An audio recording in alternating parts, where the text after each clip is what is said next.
500க்கும் மேற்பட்ட வேலைகளை கல்லீரல் செய்யுது. நம்ம சாப்பிடுற சாப்பாடு சிக்கன், மட்டன், மீன், கறி, பிரியாணி, இந்த பிற பானங்கள் எல்லாம் உள்ள போய் நேரம் அந்த கல்லீரல் என்ன பண்ணுமா, அதை சுத்திகரிச்சு நல்ல விஷயங்கள் எல்லாத்தையும் தனியா பிரிச்சு, கெட்ட விஷயங்கள் எல்லாத்தையும் தனியா பிரிச்சு, இதுல இருக்கக்கூடிய இந்த சத்து இந்த பகுதிக்கு போகணும், இந்த சத்து இந்த பகுதிக்கு போகணும்னு ஒவ்வொரு டிபார்ட்மெண்ட்டுக்கும் தனித்தனியா பிரிச்சு அனுப்ப வேண்டிய பணியை எது செய்து உடம்புல இருக்கக்கூடிய கல்லீரல் செய்யுது. நச்சு பொருட்கள் அனைத்தையும் வெளித்தள்ளக்கூடிய வேலை எது செய்யுது, கல்லீரல் செய்யுது. இப்படி நாம் செய்ய சாப்பிடக்கூடிய அனைத்து பொருட்களையும் ஜீரணிக்கக்கூடிய, செரித்து தள்ளக்கூடிய அந்த பித்த நீரை கல்லீரல் சுரக்க செய்யுது. சாதாரண விஷயமா? இறைவன் மனிதனுக்கு படைத்திருக்கக்கூடிய ஒவ்வொரு உறுப்புக்கு பின்னணியிலும் இருக்கக்கூடிய அந்த வேலைகளை ஆய்வு செய்தால் இறைவன் நம்மளுக்கு எவ்வளவு பெரிய அருட்கொடைகளை கொடுத்திருக்கிற உடம்பு மூலமா. ஒண்ணு இல்லைங்க, நம்ம சாதாரணமா அற்பமா அடுத்தவங்களை திட்டும் போது சொல்லுவோம்ல, தலைக்கு மேல என்ன இருக்கு அடுத்தவங்களை சொல்லி திட்டுவோம், அற்பமா சொல்லுவோம். மூக்கு உள்ள சின்ன சின்ன ரோமங்கள் இருக்கா இல்லையா, இது அற்பமான பொருள் தானே. மூக்கு உள்ளுக்குள்ள சிறு சிறு ரோமங்கள் இருக்கும். இந்த சின்ன ரோமங்கள் செய்யக்கூடிய வேலை என்ன தெரியுமா, நாம் சுவாசிக்கக்கூடிய இந்த காற்றில் இருக்கக்கூடிய நுண்ணுயிர்கள், வைரசுகள், பாக்டீரியாக்கள் இவை அனைத்தையும் வடிகட்டி சுவாசத்திற்கு தேவையான சுத்தமான காற்றை எது அனுப்புதுன்னா மூக்குள்ள இருக்கிற சின்ன சின்ன முடி அனுப்புது. இறைவனுடைய படைப்புல அந்த முடி கூட சாதாரண கிடையாது.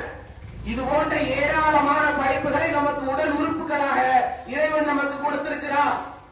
ஆனால் அப்பேற்பட்ட லட்சங்கள் கொடுத்தாலும் கிடைக்காத, கோடிகள் கொடுத்தாலும் கிடைக்காத உடல் உறுப்புகள் எதனால் நாசமாகுது, மது பழக்கத்தினால் நாசமாகுது.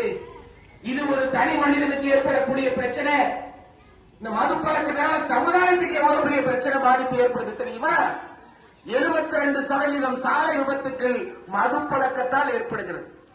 நேத்து கூட முந்தா நாள் கூட அப்படியே சரி சரின்னு தேசிய நெடுஞ்சாலையில அடிச்சு தள்ளிட்டு குடும்பத்தோட மரணம், தாய் தந்தை மரணம், 5 பேர் சாவு, 7 பேர் சாவு. அன்னைக்கு நியூஸ்ல பாக்குறவா இல்லையா? இதெல்லாம் எப்படி நடக்குது? தண்ணி அடிச்சுட்டு வண்டி ஓட்டுறான். ஒன்னே ஓட்டுறவன் தண்ணி அடிச்சுட்டு வண்டி ஓட்டுறான். நம்மதான் ஒழுங்கா போனாலும் ஆப்போசிட்ல வந்து ஏராளமா வந்து நிறுத்திடுறான். கடைசியில பாதிப்பு யாருக்கு? ஒழுங்கா போனவனுக்கு தான் இருக்கு. அனுபவிச்சாதான் தெரியும் அதெல்லாம். அப்போ இப்படி மது பழக்கத்தினால் பாதிக்கப்படக்கூடிய ஏற்படக்கூடிய சாலை விபத்துக்கள் 72%. இதுல அதிகப்படியான எந்த வயசுல இருந்து எந்த வயசு வரைக்கும் அதிகப்படியான இந்த பழக்கத்துக்கு ஆளாகிறாங்க, விபத்துக்கள்ல சிக்கிறாங்க தெரியுமா? 14 வயது முதல் மது கொடுக்கக்கூடியவர்களுடைய அந்த எண்ணிக்கை 14 வயசுல இருந்தே ஆரம்பிச்சிருது. இவன் தான் இப்ப வண்டிய மேல தூக்குறது, முன்வீல தூக்கி ஓட்டுறது, பின்வீல தூக்கி ஓட்டுறது, கடைசியில நாட்டிட்டு நிக்கிறது, உயிரை பறி கொடுக்கிறது, இல்லைன்னா கை கால்கள் இழக்கிறது, குடும்பத்தை நடிவீதிக்கு கொண்டு வர்றது. எல்லாம் எதுக்காக? பொழுதுபோக்குக்காக. ஃப்ரெண்ட்ஸுகளோட சேர்ந்து கெத்தா இருக்கணும், ஜாலியா இருக்கணும். இந்த வயசுல இருக்க முடியும், வயசாயிடுச்சுன்னா ஜாலியா இருக்க முடியாது. எங்க கொண்டு போய் நிறுத்துது? கையையும் காலையும் விபத்தினால் இழந்து நடு வீதியில் குடும்பத்தை கொண்டு வந்து நிறுத்தக்கூடிய ஒரு சூழ்நிலைக்கு ஆளாகுது. சமூக பிரச்சனை. மது பழக்கத்திற்கு அடிமையாகக்கூடிய இளைஞர்கள் அந்த பழக்கத்தை தீர்த்துக் கொள்வதற்குண்டான பொருளாதார தேவை நிறைவு செய்வதற்காக பல்வேறு விதமான குற்றச்சம்பவங்களில் ஈடுபடுகிறார்கள். திருடுறான், சங்கிலி பறிக்கிறான், வழிப்பறி செய்யறான், போறவங்களோட பேக் ஹேண்ட்பேக் அறுத்துட்டு ஓடுறான்.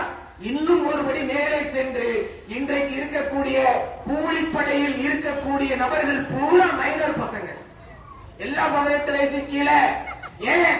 குற்றச்செயல்கள் அது போன்று வயசு கம்மியா இருக்கக்கூடிய பசங்களை ஈடுபடுத்தினா தண்டனையில இருந்து சீக்கிரம் தப்பிச்சு வெளியில வந்துடலாம்னு சொல்லி அந்த குற்ற சம்பவத்தை யார் திட்டமிடுகிறார்களோ அவர்கள் இது போன்று மைனராக இருக்கக்கூடிய சிறு வயதில் இருக்கக்கூடிய போதைக்கு அடிமையாக இருக்கக்கூடிய சிறுவர்களை வைத்து காய் நகர்த்துகிறார்கள். அந்த சிறார்களுடைய எதிர்காலம் நாசமா போகக்கூடிய ஒரு சூழ்நிலையை தான் பார்க்கணும்.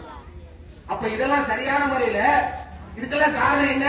மது பழக்கம், கஞ்சா பழக்கம், போதை பழக்கம் இவ்வளவு பிரச்சனைகளுக்கும் காரணமா இருக்கு. இதனை சரியான முறையில் ஆய்வு செய்து இந்த மக்களை காக்க வேண்டிய பொறுப்பு யாருக்கு இருக்கு? ஆளக்கூடிய அரசுகளுக்கு இருக்கு.